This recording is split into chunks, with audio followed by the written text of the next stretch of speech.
நான் ஃப்ரான்ஸ்ல படிச்சது மட்டும்தான் நான் அங்க இருக்கிறது சொல்றேன். மத்த கண்ட்ரீஸ்ல எப்படின்னு தெரியல. ஸோ நம்ம ஊர்லனா தியரிட்டிக்கல் தான் அதிகமா இருக்கும். எல்லாம் படிச்சுட்டு அப்படியே எழுத சொல்லுவாங்க. அங்க அப்படி கிடையாது. கம்ப்ளீட்ஸா ப்ராஜெக்ட்ஸ் அசைன்மெண்ட்ஸ் தான் போகும். ப்ராஜெக்ட் அசைன்மெண்ட்ஸ் தானே ஈஸினும் கிடையாது. ஏன்னா நீங்க நிறைய பேர் கூட ஒர்க் பண்ண வேண்டி வரும். அவங்க தான் குரூப் செட் பண்ணுவாங்க. அவங்க டாபிக்ஸ் சூஸ் பண்ணுவாங்க. நம்ம பிரசன்டேஷன்ஸ் ஏகப்பட்ட பிரசன்டேஷன்ஸ் வரும். ஒரு சப்ஜெக்ட்டுக்கு மட்டுமே ஒரு 10-15 வந்துடும் ஒரு செமிஸ்டர்ல. ஸோ நீங்க வீக்லி உங்களுக்கு பிரசன்டேஷன் டெட்லைன்ஸ் அசைன்மெண்ட்ஸ் வந்துகிட்டே இருக்கும்.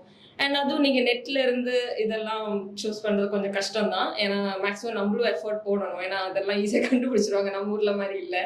ஸோ அது கொஞ்சம் ஸ்ட்ரகிளாக இருந்தது ஸ்டார்டிங்கில். அதுக்கப்புறம் அதோட டெக்னிக்ஸ் நான் படித்து எனக்கு வந்துருச்சு. அது இப்போ லைக் ஐ கேன் ஈஸி ப்ரெசன்டேஷன்ஸ்னால் எனக்கு ரொம்ப ஈஸி ஆகிடுச்சு இப்போ. ஏன்னா அதுக்கு அந்த கான்ஃபிடன்ஸ் வரும். ஏன்னா நமக்கு அதான வேணும். நம்ம மக்கப் பண்ணி எங்கேயாவது எழுதுறதுன்னா அது ஃபியூச்சர் வரைக்கும் கொண்டு போகாது. ஸோ 4 பேர் முன்னாடி நின்று பேசணும்னா you need these kind of skills. So அதெல்லாம் நம்ம ஊரில் கிடைக்குமான்னு எனக்கு தெரியல. எனக்கு கிடைச்சது இல்லை ஆக்சுவலி நான் இருந்த வரைக்கும். ஸோ இங்கே மாஸ்டர்ஸ் பண்ணும்போது தட் வாஸ் மை எக்ஸ்பீரியன்ஸ். எல்லா சப்ஜெக்ட்ஸ்க்குமே அப்படிதான்.